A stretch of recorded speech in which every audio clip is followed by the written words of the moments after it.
Friends, Seetharama ಧಾರಾವಾಹಿಯ ಬುಧವಾರದ ಸಂಚಿಕೆಯಲ್ಲಿ ಏನಾಗುತ್ತೆ ಅಂತ ತಿಳಿಸ್ಕೊಡ್ತೀನಿ. ಸಿಹಿ ಮತ್ತು ಮನೆಯವರು ಎಲ್ಲ ಸೇರಿ ತಾತನ ಬರ್ಡೇ ಸೆಲೆಬ್ರೇಟ್ ಮಾಡ್ತಾ ಇರ್ತಾರೆ. ಹ್ಯಾಪಿ ಬರ್ಡೇ ಟು ಯು ಅಂತ ವಿಶ್ ಮಾಡ್ತಿರ್ತಾರೆ. ಆಗ ಸೂರಿ ತಾತ ಅವರು ಕೇಕ್ ಕಟ್ ಮಾಡೋದಕ್ಕೆ ಅವನೆಲ್ಲಿ ಅಂತ ಕೇಳ್ತಾರೆ. ಆಗ ರಾಮ್ ಅವರು ಯಾರು ತಾತ ಅಂತ ಕೇಳ್ತಾರೆ. ಅವನೇ ಅಶೋಕ ಅಂತ ಹೇಳ್ತಾರೆ.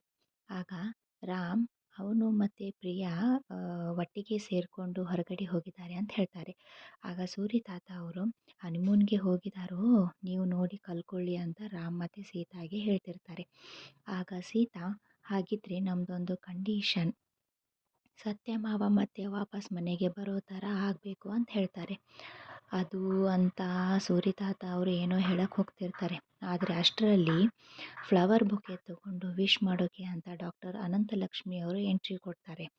ಹ್ಯಾಪಿ ಬರ್ಡೇ ಸರ್ ಅಂತ ವಿಶ್ ಮಾಡ್ತಾರೆ. ಆಗ ಭಾರ್ಗವಿ ಅವರು, ನೀವು ಯಾವಾಗಲೂ ಕೇಳ್ತಿದ್ರಿ ಅಲ್ವಾ ನಿಮ್ಮ ಮನೆ ಸೊಸೆ ಎಲ್ಲಿ ಅಂತ, ನಮ್ಮ ಮನೆ ಮುದ್ದು ಸೊಸೆ ಸೀತಾ ಅಂತ ಅವಳನ್ನು ತೋರಿಸಿ ಹೇಳ್ತಿರ್ತಾರೆ. ಆಗ ಸೀತಾ ಮತ್ತು ಡಾಕ್ಟರ್ ಅನಂತಲಕ್ಷ್ಮಿ ಅವರು ಒಬ್ರಿಗೆ ಒಬ್ಬರು ಮುಖ ನೋಡಿಕೊಂಡು ಶಾಕ್ನಲ್ಲಿ ನಿಂತಿರ್ತಾರೆ. ನೋಡಿದ್ರಲ್ಲ, ಇದಿಷ್ಟು ಬುಧವಾರದ ಸಂಚಿಕೆಯ ಪ್ರೊಮೋ ವಿಡಿಯೋದಲ್ಲಿ ಸೀತಾರಾಮ ಧಾರಾವಾಹಿ ಏನಾಗುತ್ತೆ ಅಂತ ತಿಳಿಸ್ಕೊಟ್ಟಿದ್ದೇನೆ. Thank you.